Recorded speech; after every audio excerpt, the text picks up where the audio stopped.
السلام علیکم ورحمۃ اللہ وبرکاتہ۔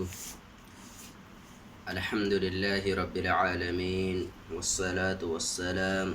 علی رسولہ الکریم اما بعد فاعوذ باللہ من الشیطان الرجیم بسم اللہ الرحمن الرحیم وقوله تعالی واعبدوا اللہ ولا تشرکوا به شیئا، سورۃ النساء آیت نمبر 36۔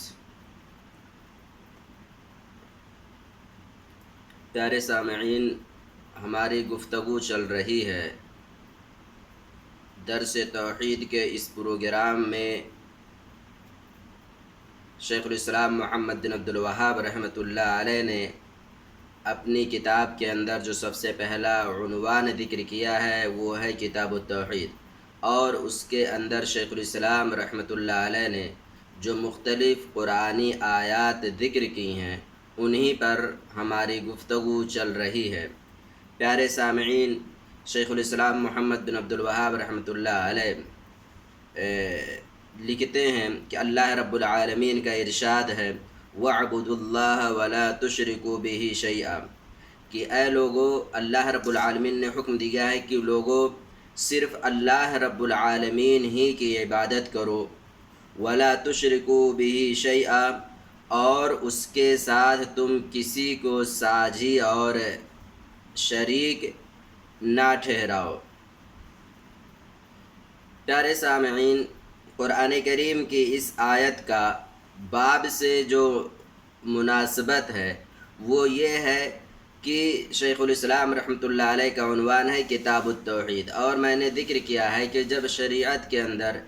لفظ توحید عمومی طور پر استعمال کیا جائے، مطلق طور پر استعمال کیا جائے، تو اس سے مراد توحید الوہیت ہی ہوا کرتا ہے۔ اور اس آیت کے اندر بھی اللہ رب العالمین نے جو تعلیم دی ہے وہ توحید الوہیت ہی کو اپنانے کی تعلیم دی ہے کہ اللہ کے علاوہ تمہارے لیے کسی اور کی عبادت کرنا جائز اور درست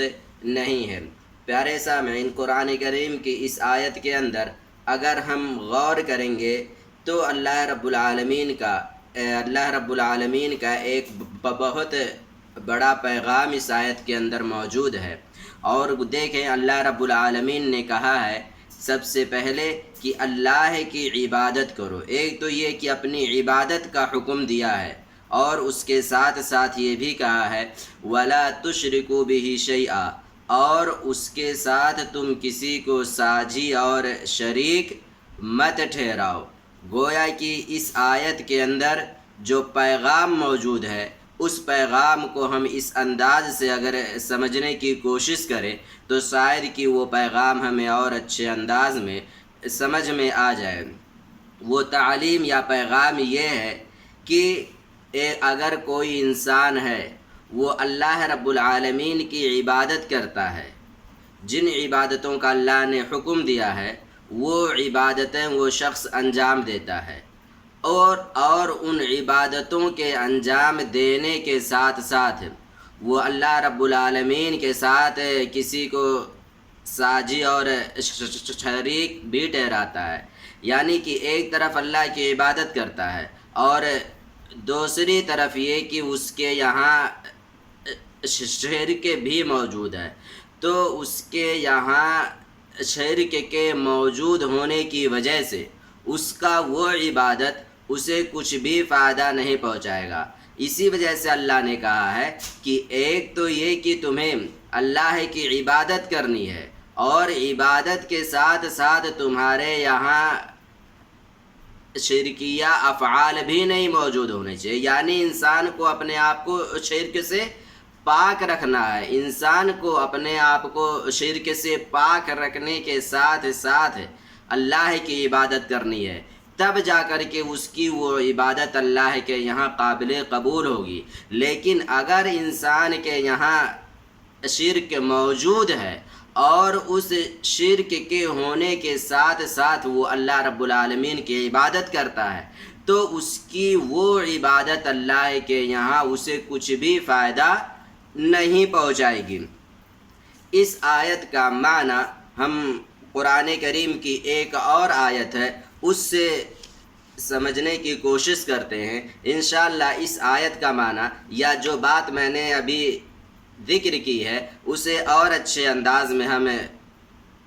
سمجھ سکتے ہیں۔ اللہ رب العالمین کا ارشاد ہے وَلَقَدْ أُوحِيَ إِلَيْكَ وَإِلَى الَّذِينَ مِنْ قَبْلِكَ لَئِنْ أَشْرَكْتَ لَيَحْبَطَنَّ عَمَلُكَ وَلَتَكُونَنَّ مِنَ الْخَاسِرِينَ بَلِ اللَّهَ فَاعْبُدْ وَكُن مِّنَ الشَّاكِرِينَ۔ اللہ رب العالمین کا ارشاد ہے وَلَقَدْ أُوحِيَ إِلَيْكَ، اور اے نبی پاک آپ کی طرف وحی کی گئی ہے۔ کس چیز کی؟ وَإِلَى الَّذِينَ مِن قَبْلِكَ، اور اسی طریقے سے آپ سے پہلے کے جو انبیاء کرام آئے تھے ان کی طرف بھی یہ وحی کی گئی تھی،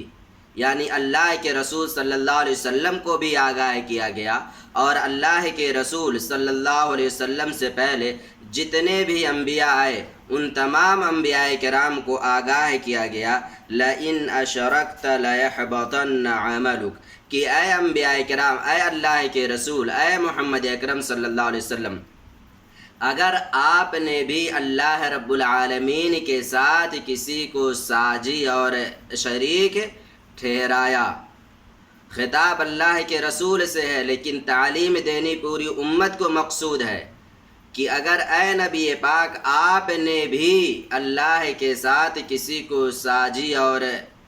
شریک ٹھہرایا لَيَحْبَطَنَّ عَمَلُكَ، تو آپ کے جو اعمال ہیں، جو نیکیاں آپ انجام دے رہے ہیں، دعوت اللہ جیسا عظیم الشان فریضہ جو آپ انجام دے رہے ہیں، وہ عبادتیں، وہ ساری کی ساری عبادتیں آپ کی ضائع ہو جائیں گی۔ آخرت میں آپ کو وہ ساری عبادتیں کچھ بھی نقصان، آپ کو وہ ساری عبادتیں کچھ بھی فائدہ نہیں پہنچائیں گی۔ وَلَتَكُونَنَّ مِنَ الْخَاسِرِينَ، اور اسی طریقے سے آپ خسارہ اٹھانے والوں میں سے ہو جائیں گے، نقصان اٹھانے والوں میں سے ہو جائیں گے۔ تو دیکھیے اللہ کے رسول صلی اللہ علیہ وسلم کو یہ تعلیم دی گئی ہے کہ اے نبی آپ سے بھی اگر یہ گناہ ہو جاتا ہے کہ ایک طرف آپ عبادت تو کر رہے ہیں اور دوسری طرف عبادت کے ساتھ ساتھ آپ کے یہاں اگر شرک بھی موجود ہو جاتا ہے، شرک پائے جاتا ہے، تو اس شرک کی بنیاد پر آپ کی ساری عبادتیں ضائع ہو جائیں گی، ان عبادتوں سے آپ کو کچھ بھی فائدہ حاصل ہونے والا نہیں ہے۔ اسی طریقے سے اگلی آیت میں اللہ رب العالمین نے کہا کہ تم صرف اللہ کی عبادت کرو، خالص اسی کی عبادت کرو، اور جو اللہ کے شکر گزار بندے ہیں ان میں تم اپنے آپ کو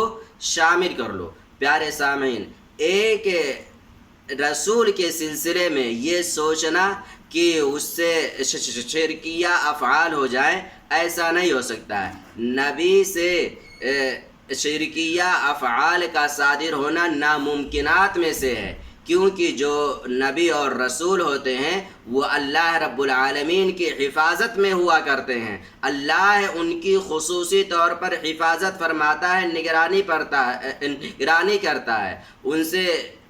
شرکیہ افعال کا صادر ہونا ناممکنات میں سے ہے۔ لیکن ایک ناممکن چیز کے سلسلے میں اللہ رب العالمین نے کہا کہ اگر ہو جاتا ہے ایسا، نبی سے ایسا ہو جائے کہ نبی کے یہاں شرک موجود ہو جائے، تو اس کے وہ عمل ضائع و برباد ہو جائیں گے۔ آپ اندازہ لگائیں کہ ایک نبی اور رسول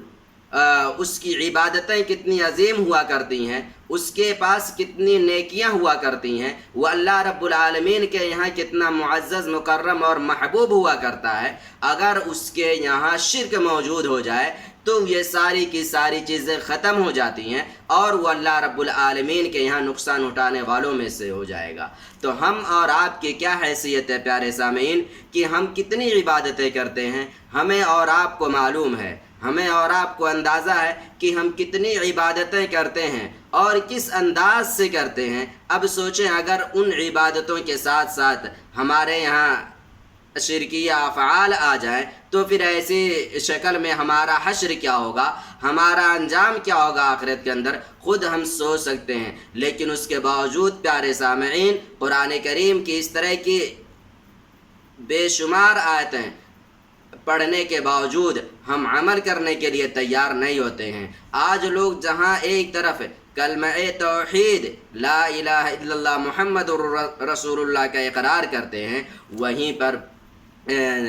لوگوں کا توسل پکڑنا، لوگوں سے فریادیں طلب کرنا، اور اسی طریقے سے لوگوں سے ایسی چیزوں کا مطالبہ کرنا جو ان کے قبضے قدرت میں نہیں ہے، لوگوں سے اولاد، پیر اور ولی، اور اسی طریقے سے اور لوگوں سے اولاد مانگنا یا اسی طریقے سے رزق مانگنا، یہ سب کیا ہیں؟ یہ سب اللہ کے حقوق ہیں، اللہ کے، یہ اللہ کا حق چھین کر کسی اور کو دینا یہ شرک ہے کھلم کھلا۔ اس سے انسان کو بچنا چاہیے۔ اگر نہیں بچتا ہے تو اس کے یہی اعمال اس کی عبادتوں کو ضائع و برباد کر دیں گے اور اسے ان عبادتوں کا کچھ بھی حاصل نہیں ہوگا۔ تو خلاصہ کلام پیارے سامعین یہ ہے اس پوری گفتگو کا کہ ہمیں جہاں ایک طرف اللہ کی عبادت کرنی ہے خالص لوجہ اللہ، جہاں ایک طرف ہمیں ہر طرح کی عبادتیں انجام دینی ہیں، وہیں دوسری طرف ہمیں اپنے آپ کو